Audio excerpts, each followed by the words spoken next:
नमस्कार सभी को। नमस्कार प्रिय विद्यार्थियों। तो आज हम एक पेपर है, उस पेपर के जो शॉर्ट क्वेश्चन हैं उनको देख लेते हैं, जो एक एक नंबर के हैं। ये क्लास 10th का सामाजिक विज्ञान का पेपर है।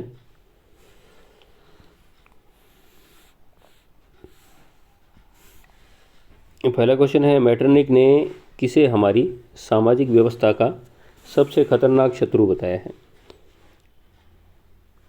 तो ये हमारी इतिहास की जो बुक है उसमें दिया हुआ क्वेश्चन है और इसका सही आंसर हो जाएगा मैथ्सनी, ज्यूसेपे मैथ्सनी।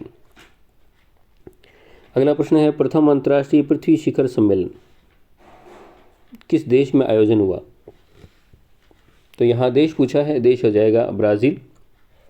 और वैसे रियो डी जेनेरो में हुआ था ये जून 1992 में।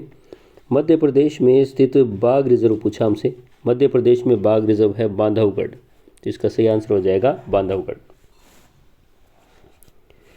अगला प्रश्न है, सार्वजनिक क्षेत्र से संबंधित उद्योग, तो इसका सही आंसर है SAIL Steel Authority of India limited.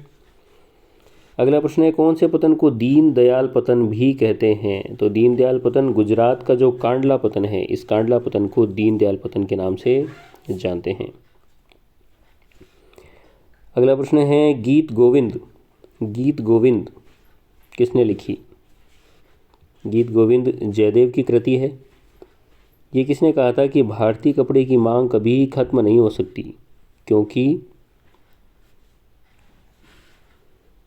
दुनिया के किसी देश में इतना अच्छा माल नहीं बनता जितना कि भारत में बनता है। तो ये कथन है हेनरी पतुलो का, हेनरी पतुलो। शमसुल अकबर जो है वो राजा राम मोहन राय से संबंधित है। संवाद कॉमेडी भी इन्हीं से संबंधित है। आर्थिक महामंदी की शुरुआत 1929 में हो गई थी।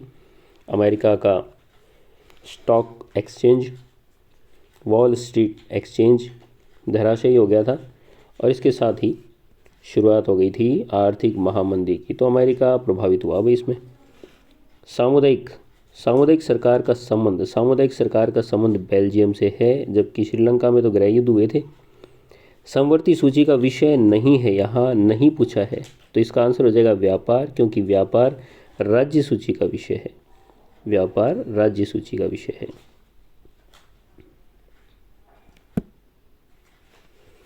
देश में 0 से 6 आयु वर्ग में लिंगानुपात, तो 0 से 6 आयु वर्ग में 919 है 2011 की जनगणना के अनुसार। 2011 की जो जनगणना है उसके अनुसार ये है।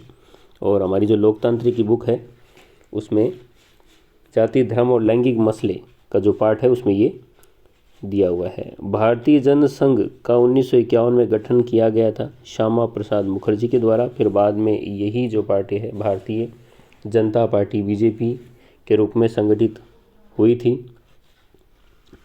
अटल बिहारी वाजपेयी जी का बहुत बड़ा योगदान था इसमें। अगला प्रश्न है, नागरिकों में समानता को बढ़ावा देता है। नागरिकों में समानता को बढ़ावा तो लोकतंत्र देता है, नो डाउट, इसमें कोई डाउट ही नहीं है। अगला प्रश्न, HDI human development index, HDI अगर इसका हमें पूरा नाम भी पता है तो भी हमारा आंसर सही हो जाएगा, मानव विकास सूचकांक। भारत में इसके द्वारा करेंसी नोट RBI जारी करता है, भारतीय रिजर्व बैंक RBI जारी करता है करेंसी नोट। सूचना का अधिकार RTI राइट टू इन्फॉर्मेशन 2005 में लागू हुआ। रैनबैक्सी दवाइयाँ बनाती है। तो वैश्वीकरण का जो पार्ट है वहाँ चौथा जो पार्ट है अर्थशास्त्र में, वहाँ आपको ये क्वेश्चन मिलेगा। सब प्रश्न बुक से उठाए गए हैं प्रिय विद्यार्थियों, और सब के आंसर आपको बुक में मिलेंगे। बुक की लाइन को एज इट इज़ बिल्कुल ब्लू प्रिंट को फॉलो करते हुए, राजस्थान बोर्ड का जो ब्लू प्रिंट है उसको फॉलो करते हुए और इस पेपर को तैयार किया है। तो आप नो डाउट इन क्वेश्चन को देख सकते हैं, फॉलो कर सकते हैं। अच्छी क्वेश्चन है। मैंने मेरी तरफ से पूरा प्रयास किया है कि अपने स्टूडेंट्स को अच्छे प्रश्न दे पाऊँ। रेगिस्तान के क्वेश्चन है हमारे सामने। 1848 में फ्रांसीसी कलाकार फ्रेडरिक सारियू, तो ये फ्रेडरिक सारियू 4 चित्रों की श्रृंखला बनाई इन्होंने, सारियू।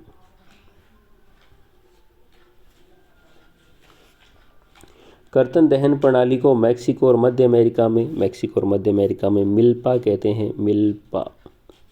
मिलेपा यूँ याद किया करते हैं हम तो क्लास में। मिल्पा कहाँ मिले भाई? मैक्सिको और मध्य अमेरिका में। अगर निर्यात मूल्य आयात मूल्य, यहाँ ये शब्द मूल्य है, मूल्य से अधिक हो तो उससे भाई निर्यात ज़्यादा हो और आयात कम हो तो जाहिर सी बात है यह हमारा जो व्यापार संतुलन है वो हो जाएगा अनुकूल व्यापार संतुलन। कैसा व्यापार संतुलन? अनुकूल व्यापार संतुलन। अनुकूल व्यापार संतुलन हो जाएगा। और अगला प्रश्न है भाई विद्यार्थियों, व्यवस्थाएं अनेक तरह के सामाजिक विभाजनों को संभालती है तो लोकतांत्रिक व्यवस्थाएं ही विभाजनों को संभाल पाती, अन्य व्यवस्था में इतनी ताकत नहीं होती कि वो संभाल पाए। तो लोकतांत्रिक व्यवस्थाएं। अगला प्रश्न है, तीनों क्षेत्रकों के योगदान के योगफल को कहेंगे भाई सकल घरेलू उत्पाद, जीडीपी, ग्रॉस डोमेस्टिक प्रोडक्ट। सकल घरेलू उत्पाद।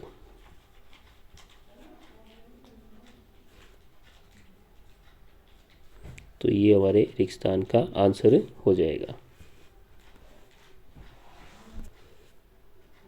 अगला प्रश्न है, सरकार द्वारा अवरोधों को हटाने की प्रक्रिया। अवरोध हटाने भाई उदारीकरण की प्रक्रिया में अवरोध हटा दिए जाते हैं सरकार के द्वारा। ठीक है, 1991 में किए थे हमने सारे ये काम। शॉर्ट में कहते हैं LPG। Liberalisation, privatisation, globalisation. Liberalisation उदारीकरण, प्राइवेटाइजेशन निजीकरण, ग्लोबलाइजेशन वैश्वीकरण।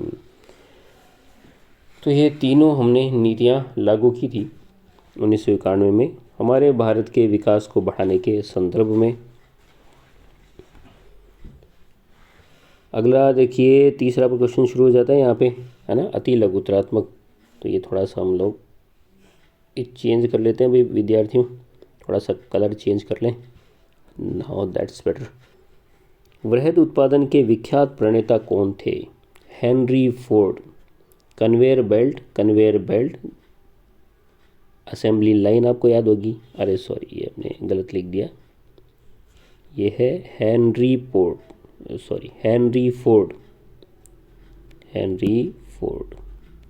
तो फोर्ड कार के निर्माता, वृहद उत्पादन के प्रणेता। भाई प्रिय विद्यार्थियों, हर 3 मिनट में एक कार तैयार कर देते थे। टी मॉडल की कार थी जिसमें ये 2 पहिए तो पीछे दूर दूर थे, ये 2 आगे की तरफ रहते थे, तो टी जैसा सा दिखाई देता था मॉडल।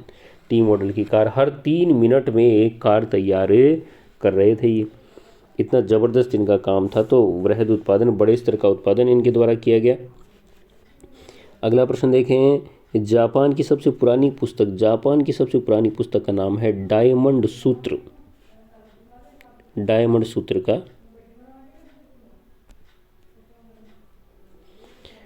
उसके बाद में चैप बुक किसे कहते हैं? चैप बुक देखिए, घूम घूम करके बेचा करते थे, 1 पैसिया बुक हुआ करती थी, इनको चैप बुक कहा जाता था। भारतीय वन्यजीव संरक्षण अधिनियम 1972 का 1972 में लागू किया गया।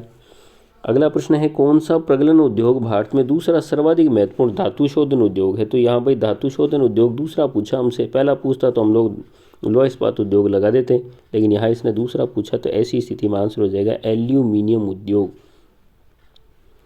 एल्यूमिनियम उद्योग धातु शोधन उद्योग है। वायु परिवहन का राष्ट्रीयकरण 1953 में। श्रीलंका में गृह युद्ध कब समाप्त हुआ? श्रीलंका में गृह युद्ध की समाप्ति 2009 में हो गई। ठीक है, 1948 में आज़ाद हुआ श्रीलंका और 2009 में गृह युद्ध की समाप्ति होगी। जाति को समुदाय का मुख्य आधार माने वो व्यक्ति जातिवादी होता है भाई। जाति को आधार मान रहा है तो वो जातिवादी। संप्रदाय को मानता सांप्रदायिक। लोकतंत्र में पारदर्शिता का मतलब होता है कि हमारे जितने भी सिद्धांत हैं वो सब कायदे कानून से बनते हैं। कायदे कानून से बनते हैं और इनके बारे में हम लोग जानकारी प्राप्त कर सकते हैं। तो ये लोकतंत्र की पारदर्शिता ही कहलाती है, कायदे कानून। Bank cheque. बैंक चेक क्या है? बैंक चेक एक आदेश है जिसके द्वारा हम किसी व्यक्ति को, जैसे मान लीजिए कोई व्यक्ति है, इसी व्यक्ति विशेष को हम लोग धन देने का आदेश देते हैं, तो ये बैंक चेक कहलाता है। वैश्वीकरण किसे कहते हैं? वैश्वीकरण तीव्र एकीकरण की प्रक्रिया को वैश्वीकरण कहा जाता है। उपभोक्ता सुरक्षा अधिनियम, जिसे शॉर्ट में कोपरा भी कहते हैं, कोपरा, ये बनाया गया था 1986 में। तो भाई ये शॉर्ट क्वेश्चन थे प्रिय विद्यार्थियों, 36 क्वेश्चन थे और आई होप आपको ये अच्छे लगे होंगे। इनकी बार बार प्रैक्टिस करते रहें और आपके उज्जवल भविष्य की कामनाओं के सहित आपको बहुत बहुत शुभकामनाएं। और नेक्स्ट क्वेश्चन हम अगले वीडियो में देख लेंगे कि बुक से कहाँ से लिए गए। बुक का रेफरेंस मैं ज़रूर दूंगा, यकीन मानिए। Thank you so much.